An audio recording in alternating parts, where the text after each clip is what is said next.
Passons maintenant à la pratique et créons nos premiers volumes EBS. Alors pour ce faire, on va aller dans notre console EC2 et on va lancer une instance.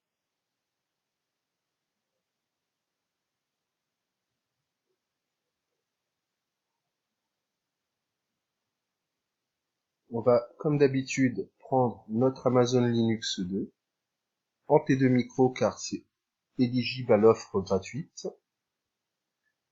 Pour ce qui est des paramètres, des détails de l'instance, je vais tout laisser par défaut puisque là on est en train de s'occuper du stockage.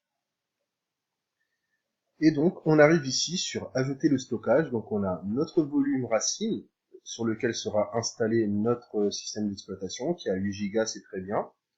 C'est un disque GP2, on pourrait choisir de l'IOPS ou du disque magnétique standard, des HDD low cost. On verra par la suite la notion de IOPS, donc d'entrée-sortie par seconde.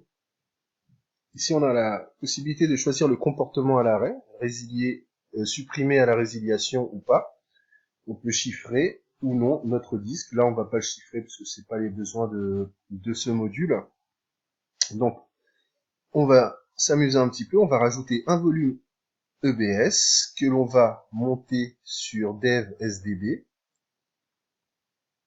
L'instantané, on n'en a pas pour l'instant. On verra plus tard, lorsqu'on en aura créé, comment restaurer nos volumes à partir d'instantané. Donc ici, on va mettre la taille à 2 Go. On va rester sur du GP2. Les options par défaut, ici, le caractère supprimé à la résiliation, étant donné qu'on veut que des données persistent sur ce disque, on va le conserver, donc on ne va pas le supprimer à la résiliation de notre instance. Et de la même manière, on ne va pas le chiffrer. Et donc ici, on peut voir que les clients éligibles à l'offre gratuite peuvent obtenir jusqu'à 30 Go de stockage EBS à usage général, SSD ou magnétique. Donc ici, je pourrais cumuler jusqu'à 30 Go d'espace de stockage pour une instance. On va rajouter une balise de manière à bien identifier nos espaces de stockage EBS. Donc on va mettre une balise name. Wow. Name, on a dit. Alors name, et on va dire que cela va être démo EBS. Hop.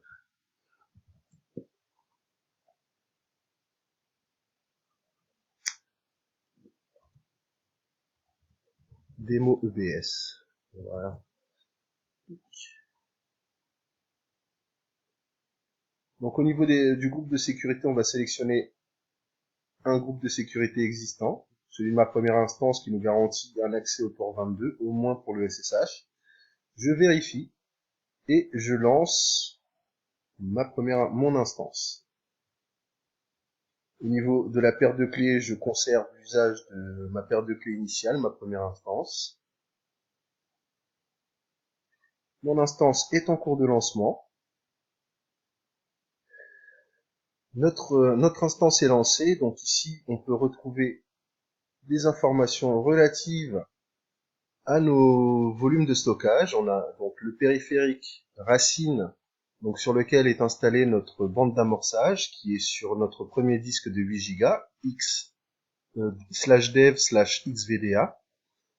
Mais ce volume est également un volume en mode bloc, donc il apparaît également en dessous avec notre /dev/sdb. Donc on va cliquer sur nos volumes pour voir un petit peu comment ça s'organise au niveau de nos volumes dans la console AWS.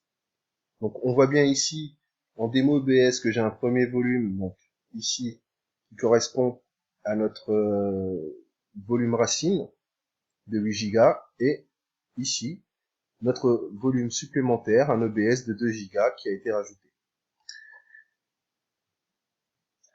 Bien. Maintenant que nous avons nos deux volumes qui sont en cours de fonctionnement, on va pouvoir se connecter à notre instance afin de voir comment cela se présente à l'intérieur du système. Donc pour cela, on va se connecter à notre machine.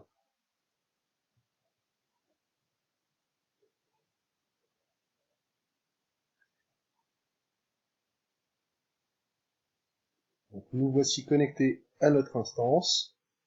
Et donc, pour vérifier l'état des disques durs, on va lancer une commande Linux basique pour lister nos disques durs ainsi que les points de montage.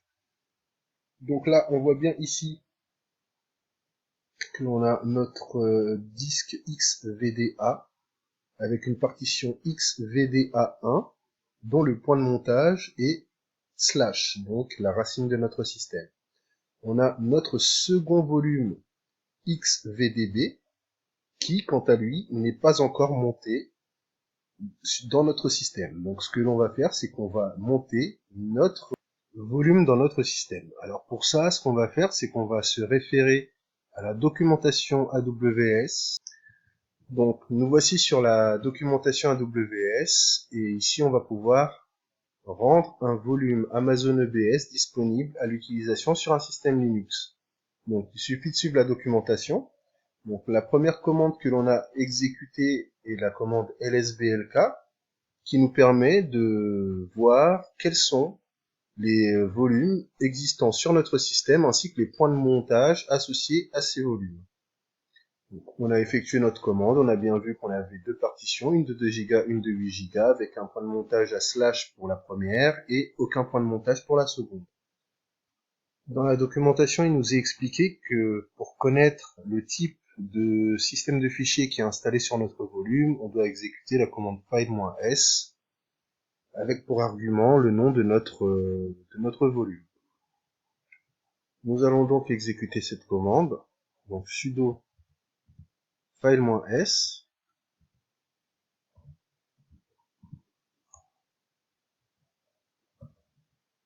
file-s de /dev /xvdb,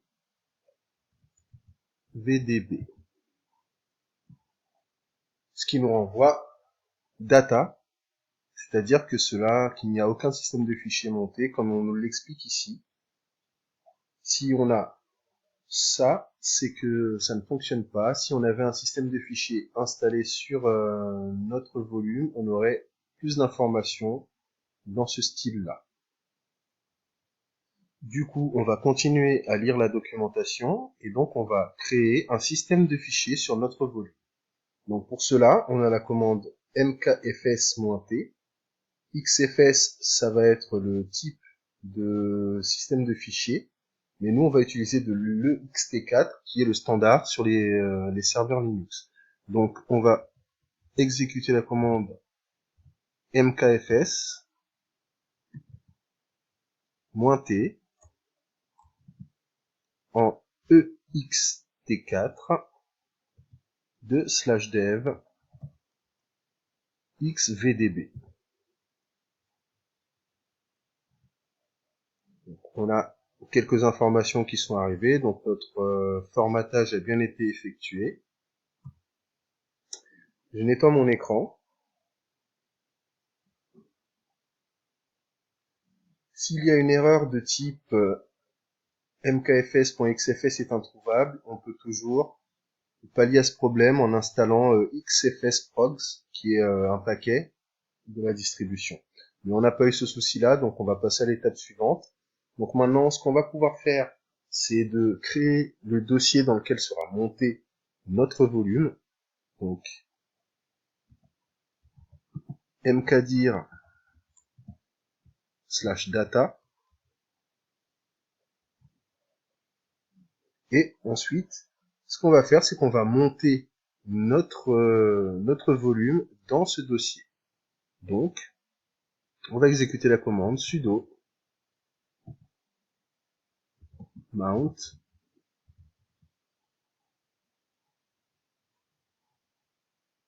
/dev xvdb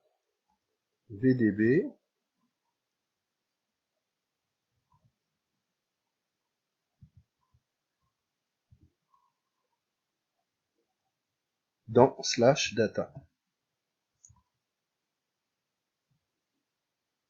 Il n'y a pas d'erreur, donc du coup on peut se déplacer. Enfin, on va refaire la commande lsblk. pour voir si on a bien quelque chose de monté. Donc ici, on voit bien qu'on a XVDA, notre disque racine de 8 Go, qui est toujours monté sur le slash, la racine, et maintenant notre XVDB, qui lui est monté dans slash data. Donc on va avoir la possibilité de se déplacer dans slash data, de créer un fichier,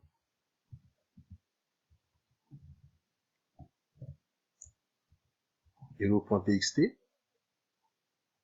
Ah oui, il faut les bons droits. Donc, sudo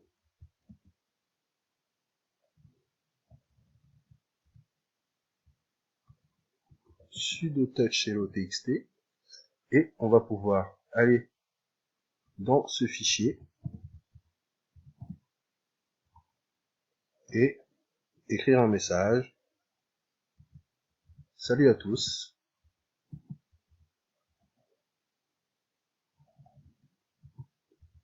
On enregistre.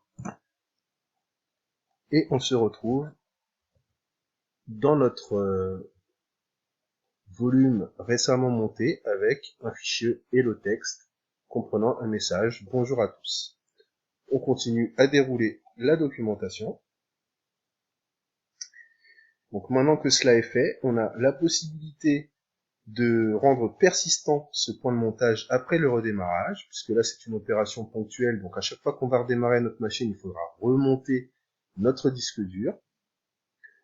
Pour cela, on va modifier un fichier de configuration qui s'appelle le fichier /etc fstab. On va donc sauvegarder ce fichier avant de le modifier. Donc sudo cp /etc fstab en /etc fstab.origine. Maintenant, on va pouvoir modifier notre fichier. Sudo nano /etc fstab fstab. Donc ici, on a déjà un volume qui est monté. Donc, ce qu'on va dire, c'est que on va monter notre volume qui se trouve à /dev/x vdb. Ensuite, on va indiquer le dossier dans lequel on veut monter notre volume, donc dans /data. On va également indiquer le type de système de fichier, donc ext4. Et ensuite, on a des valeurs par défaut, donc ici, default, no fail, espace 0, espace 2. Donc, default, avec un S, virgule, no fail, espace 0, espace 2. On va enregistrer notre fichier. On relance notre machine, donc on a fait un reboot. Et pour le coup, si on relance notre commande lsblk, suite à la modification du fichier fstab, on se retrouve au reboot avec notre seconde partition, notre second volume EBS monté dans /data dans notre instance. Voilà pour ce petit laboratoire.